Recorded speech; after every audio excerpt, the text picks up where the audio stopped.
There is an institution that has existed for over 1,000 years. It has survived empires. It has survived Reformation, revolution, and war. It has been accused of starting some of them. In the city of Rome, beneath the Apostolic Palace, there is a building that is not a library. It is not an archive in the way people use that word. It is the single largest collection of correspondence, trial records, papal decrees, and historical documents assembled by any institution in the history of Western civilization. And only a small fraction of it has ever been seen by anyone outside the institution that owns it. The Vatican Apostolic Archive. 53 miles of shelving, documents reaching back to the 9th century, records of decisions made in rooms that no longer exist, by men who shaped the course of nations. Some of those records have been made available to approved scholars under controlled conditions for limited periods. Most have not. Tonight, we ask, what is inside? And more importantly, why the answer to that question has been the same for 400 years. This is Ash and Gods. What you are about to hear was never meant to be known. Not by you, not by anyone. There are stories that powerful people spent centuries making sure you would never find. Tonight, you find one. There is a place beneath the city of Rome that has never appeared on a public map. It has existed in various forms since the early medieval period, but the archive, as it stands today, was formalized by Pope Paul V in 1612. He consolidated the documents of the Holy See into a single centralized collection, sealed it under papal authority, and restricted access to a small number of trusted officials. The archive was sealed by order of Pope Paul V in 1612. The official reason given was security. But security from whom? The archive was already inside the most fortified religious institution on earth. The walls of the Vatican had survived the sack of Rome in 1527. The Papal States commanded armies. What precisely required an additional layer of sealed and classified protection inside a building that was already inside a state that was itself inside a fortified city? The answer Paul V gave was administrative, centralization, efficiency. The documents needed to be protected from decay. These are reasonable-sounding explanations. They are also precisely the kind of explanations that are given when the real explanation cannot be stated. What was sealed in 1612 has been selectively opened in the centuries since. Each opening was presented as transparency. Each opening revealed exactly as much as the institution chose to reveal, and no more. The door that Paul V sealed has never fully opened. It has simply been opened to different widths, at different times, for different reasons that the institution determined in advance. The archive was not sealed because it was empty. It was sealed because of what it contained. And what it contained was the accumulated record of an institution that had, for 6 centuries, made decisions about what the Western world was permitted to believe, which texts were permitted to circulate, which ideas were dangerous, and what happened to the people who held them. In 1204, Crusader forces sacked Constantinople. Among the libraries they destroyed was the Imperial Library of Constantinople, the largest collection of Greek classical knowledge then existing. Documents, manuscripts, and texts were loaded onto ships and transported to Rome. Some of those manuscripts have since been identified in Vatican collections. Others have not. The Imperial Library contained works we know existed because other ancient writers quoted them, Works by Aristotle not included in the standard corpus. Histories of Alexander's campaigns written by men who were present. Mathematical and astronomical texts that the ancient world treated as foundational and that have not been seen since 1204. The Vatican Archive may or may not contain any of them. No one who has asked has been given a complete inventory. The inventory, if it exists in full, is itself not publicly available. What you cannot see, you cannot search for. That is either an administrative reality or a deliberate design. The archive has never clarified which. Every organization that the Church declared heretical between the 9th and 15th centuries generated documents, letters, theological arguments, confessions extracted under interrogation, inquisitorial records that describe, in the accuser's own words, exactly what the accused believed and why. Those documents are in the Vatican Archive.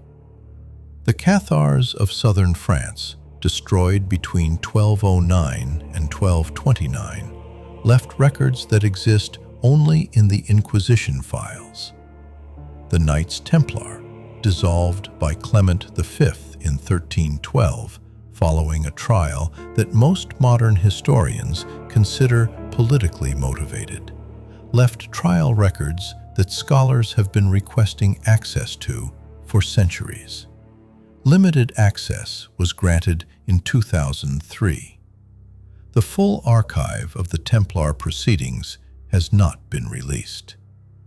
What these groups believed, what they knew, and what they were killed for believing. The primary record of all of it sits in Rome, owned by the institution that destroyed them. In 1559, Pope Paul IV published the first Index Librorum Prohibitorum, the Index of Forbidden Books, a list of texts that Catholics were prohibited from reading, owning, or distributing. It was updated and reissued for 4 centuries. The final edition was published in 1948. The index was not a list of blasphemous books. Read it carefully. Most of what it banned was scientific, historical, or philosophical. Copernicus, Erasmus, Machiavelli, Galileo, Kepler, Descartes, Pascal. These were not men writing against God. They were men writing about how the world actually worked. And the institution that controlled what Europe was allowed to read decided that the way the world actually worked was not something ordinary people should have access to. The index was officially abolished in 1966, but the documents that generated it, the internal deliberations about which books to add, the arguments made for and against inclusion, the correspondence between church officials about specific authors, those remain in the archive. Scholars have been permitted to see selected portions. The full correspondence about what the church knew, what it chose to suppress, and why, has not been opened. There is a specific type of historical record that reveals not what people believed, but what the people in power knew they were doing. The Vatican Archive contains that record. The access restrictions ensure that record has never been read in full by anyone outside the institution it documents. In 1633, Galileo Galilei was brought before the Roman Inquisition. He was charged with heresy for supporting the Copernican model of the solar system. He was forced to recant. He was placed under house arrest for the remaining 9 years of his life. The Church formally apologized in 1992, 359 years later. The trial documents exist. They are in the Vatican Archive. Limited access has been granted to selected scholars.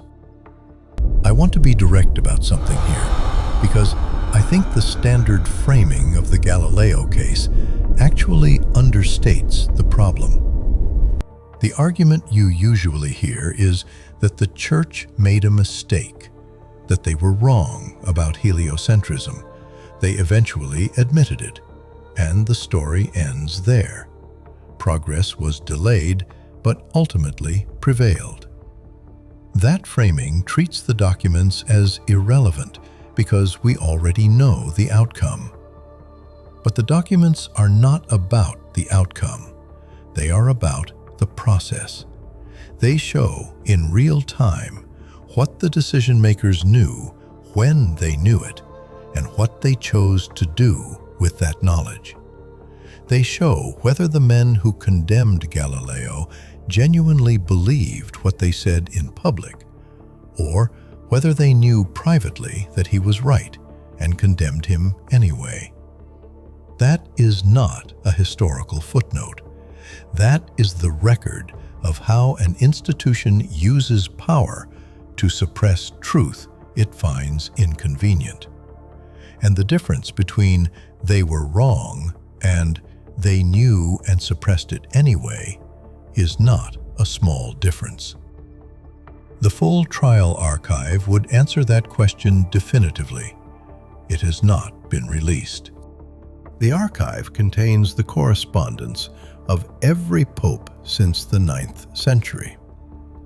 It contains the original documents of the Council of Trent, which ran from 1545 to 1563, and restructured the entire Catholic Church in response to the Protestant Reformation. It contains the papers of the Congregation for the Doctrine of the Faith, the body formerly known as the Roman Inquisition. What was lost in those fires was not incidental. The correspondence of Pope Innocent III, who authorized the Albigensian Crusade against the Cathars, is in the Vatican Archive. The orders, the justifications, the responses from the commanders in the field. The Cathar massacre at Béziers in July 1209 killed between 7,000 and 20,000 people, depending on which contemporary account you use. The papal legate, Arnaud Amaury, reportedly responded to the question of how to distinguish Cathars from Catholics with the words, "Kill them all. God will recognize his own." Whether he actually said it, and in what context, is a question the primary documents in Rome could answer. The full Albigensian correspondence has not been publicly released. What we know about what happened in southern France between 1209 and 1229 comes largely from church sources describing their own actions. The records of what the Cathars themselves believed, written by the Cathars rather than the men interrogating them, exist only as fragments preserved in Inquisition trial records that remain classified. An institution burned a civilization. The full record of that decision sits in a building in Rome, and the building has decided who is allowed to read it. In 1184, Pope Lucius III issued the papal bull Ad Abolendum. It established the formal machinery of the Inquisition. Bishops were required to conduct regular searches for heresy in their dioceses. Those found guilty faced penalties ranging from loss of property to execution. The Inquisition that followed over the next 3 centuries generated an enormous volume of documentation. Every trial produced records. Every confession was transcribed. Every accusation was noted. The names of accusers were kept secret from the accused, a practice that continued for centuries. The accused were not permitted to know who had reported them. Those records exist. The Dead Sea Scrolls are the most significant survival. But they are not the only one. The Nag Hammadi Library, discovered in Egypt in 1945, contained 13 codices of early Christian texts that the Church had declared heretical in the 4th century. Gospels, apocalypses, philosophical treatises attributed to apostles. These texts had not been suppressed by burning them. They had been suppressed by simply not copying them, allowing the existing copies to deteriorate and removing them from circulation. Someone buried them instead. The question the Nag Hammadi texts raise is not what they contain. It is why we had to find them in jars in the ground rather than in any institutional collection. They survived because they were hidden from the institution. Every text that was not hidden did not survive. What was sealed in Rome was not burned. It was contained, and what is contained can be released, or it can stay contained forever. That decision belongs to one institution, and that institution has not yet made it. In 1947, a Bedouin shepherd named Mohammed Ed-Dib threw a stone into a cave near the Dead Sea and heard pottery break. What he had found were the Dead Sea Scrolls, the oldest known biblical manuscripts in existence, hidden in clay jars by a Jewish community 2,000 years ago. Texts that included portions of every book of the Hebrew Bible except Esther. Texts that predated the previously known oldest manuscripts by 1,000 years. The pattern is not complicated once you see it. I want to name this pattern precisely because I think vague language lets the institution off the hook. This is not a story about an organization making mistakes and correcting them over time. The mistakes are not random. They do not cut in multiple directions. Every suppression, without exception, moves in the same direction, away from information that would complicate the institution's authority, toward information that confirms it. You do not accidentally suppress heliocentrism and the Templars and the Cathars and the Gnostic Gospels and the Dead Sea Scrolls and the correspondence of the Inquisition and the records of the Index, all in the same direction across 8 centuries by mistake. The pattern is a policy, and the archive is where the record of that policy is kept, controlled by the only institution with an interest in ensuring that record is never read in its entirety by people who would ask the obvious questions. I am not saying the Vatican is uniquely evil. Every powerful institution in history has done versions of this. What makes this case distinctive is the scale, the duration, and the fact that the physical record still exists.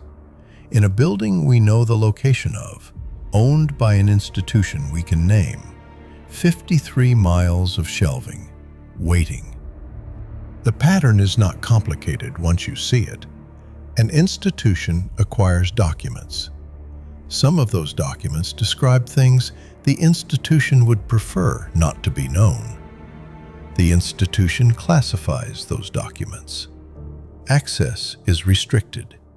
Requests are managed. Selective openings are announced as transparency. Since 2012, the Vatican has been engaged in a digitization project.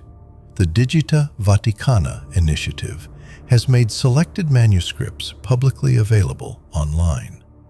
As of today, approximately 40,000 manuscripts have been digitized from a collection that contains an estimated 80,000 manuscripts and over 150,000 archive units.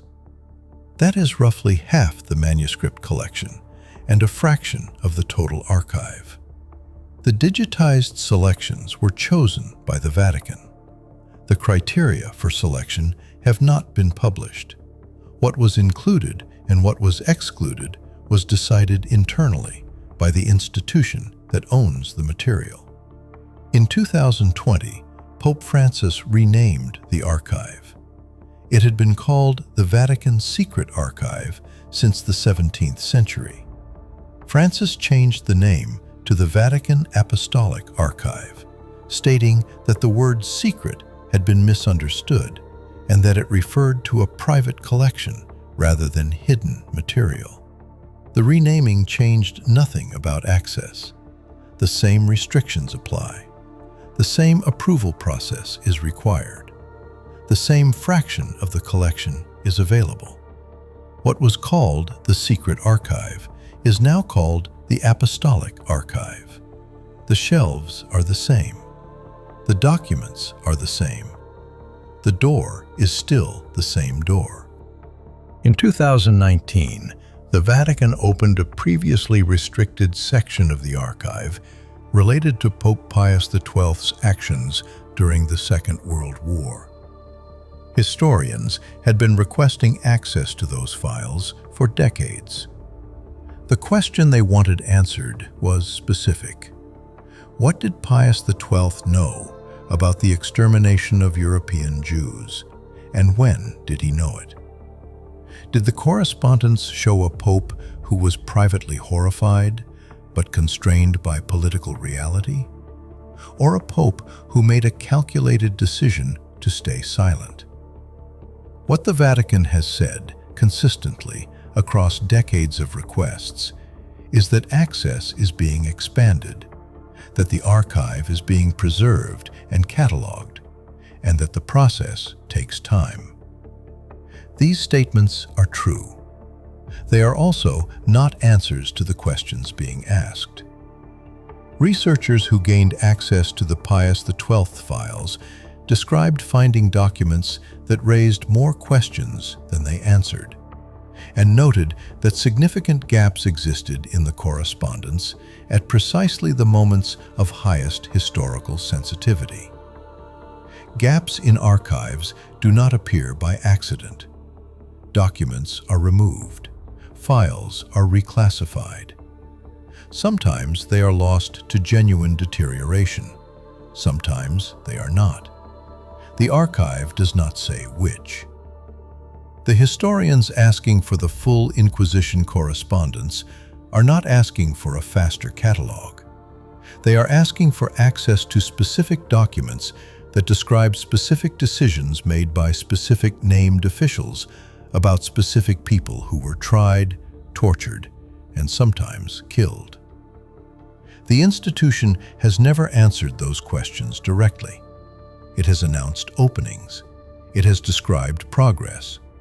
It has gestured toward transparency. The questions remain unanswered.